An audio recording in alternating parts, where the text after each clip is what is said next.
Assalamualaikum warahmatullahi wabarakatuh. Waalaikumsalam warahmatullahi wabarakatuh. Balik lagi bareng gue Rashid Bayaki dan Razni Mardika. kita akan review film terbaru. Judulnya adalah Nightmare Alley. Ini adalah film terbarunya Gang Mimpi Buruk Guillermo del Toro.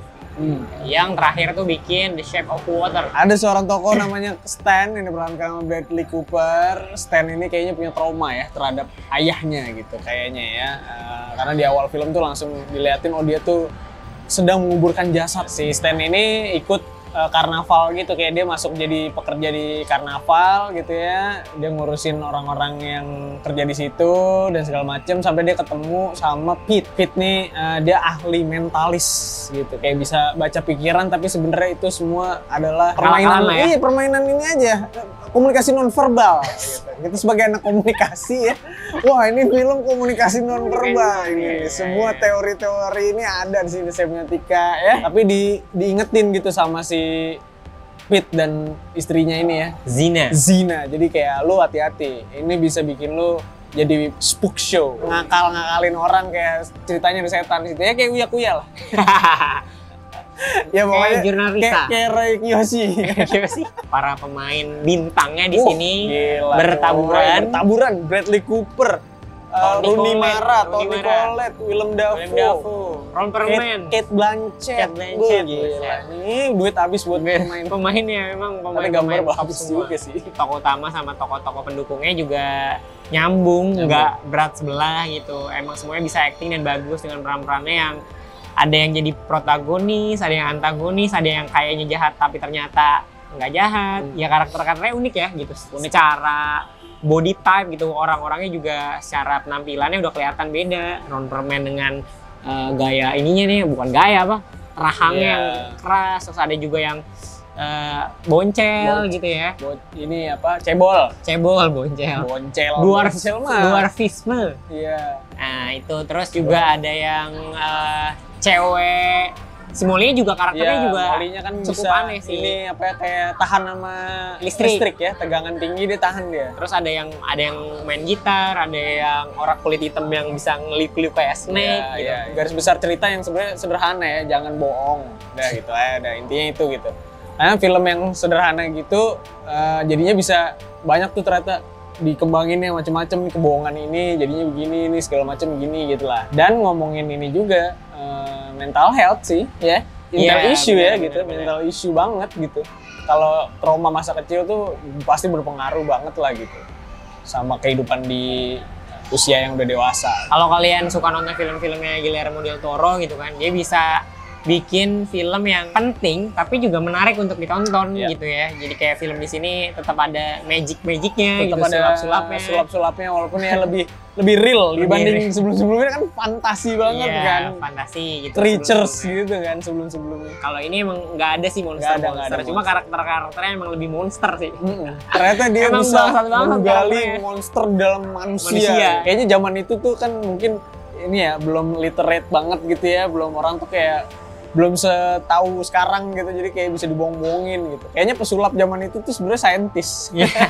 Ya lebih dekat sih sama saintis karena memudahkan lah. Iya, kalau dia di sini mungkin ya itu ahli komunikasi nonverbal. Komunikasi itu penting. Bisa jadi bukan penipu ya, tapi jadi bisa tahu nih orang bohong apa enggak. Bisa tahu karakternya, bisa tahu nih orang bohong atau enggak, jujur enggaknya, terbuka atau enggak. Nah itu bisa lihat dari ya sikap-sikapnya dia gitu, karena semua ya bisa jadi komunikasi gitu. Itu sih menariknya. Production desainnya tuh wah udah mantap banget sih gitu, dari karnavalnya, terus juga di hotelnya, di rumahnya.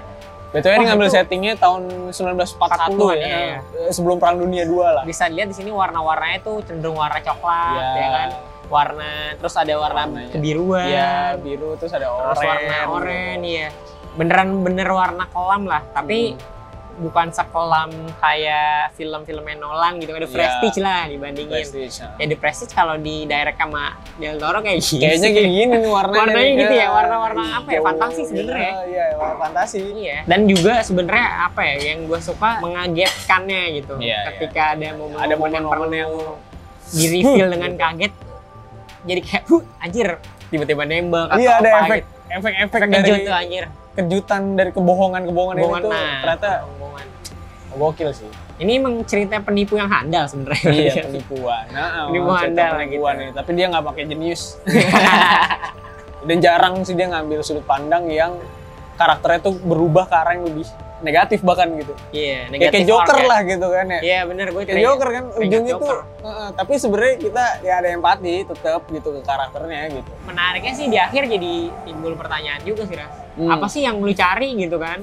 Lu tuh orang rendahan karena lu mencari uang doang. Anjing. Kenapa gitu? Fuck gitu. Wah, itu statement sih. Gue sih pasti durasinya sih. Iya sih. Oh, slow banget sih. Maksudnya dengan durasi segitu ya? Iya, untuk ukuran film Del Toro yang selama ini gue tonton, ini kayaknya paling slow. Slow dan panjang juga. Ya itu jadi kekurangannya sih ya. Jadi ya lu harus sabar sebenarnya kalau lu nggak punya waktu atau lu lagi nggak bisa konsentrasi nonton film. Waduh, men. Tadi mau nontonnya malam ya? Iya, aduh.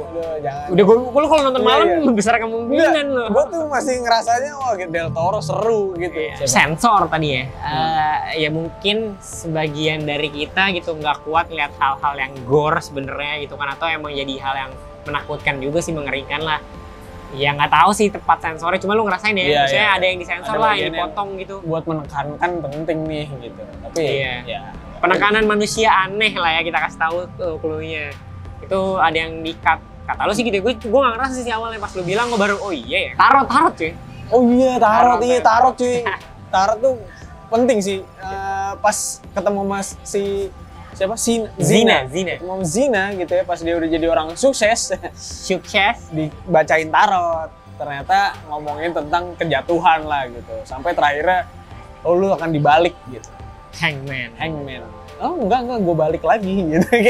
Itu tuh menurut gue penting karena ya itulah jadinya menentukan arah filmnya gitu. Oh ngerasana gitu. Ya sama sebenarnya jadi ini juga sih ya, kalau pakai tarot bener nggak sih gitu. Di sini sih kalau ramalannya bener. Iya. Tapi lu percaya nggak sama Anabel? Maksudnya kita menganabelkan kalau ya tarot itu bener nggak? Coba deh.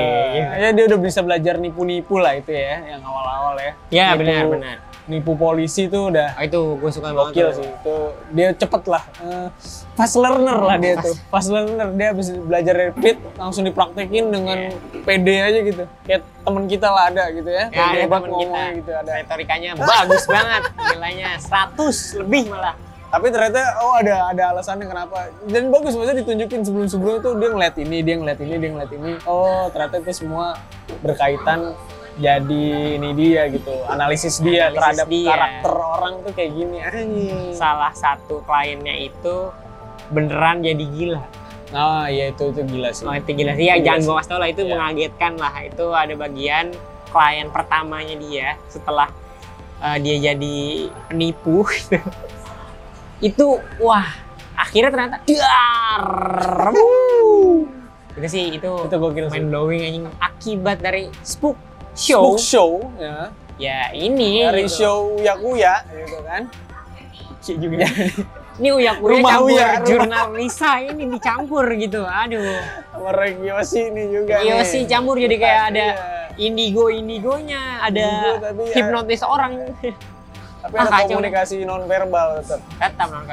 Non-verbal ternyata logis ya. Logis. Bukan hal-hal yang gaib. Oke, skor kali ya.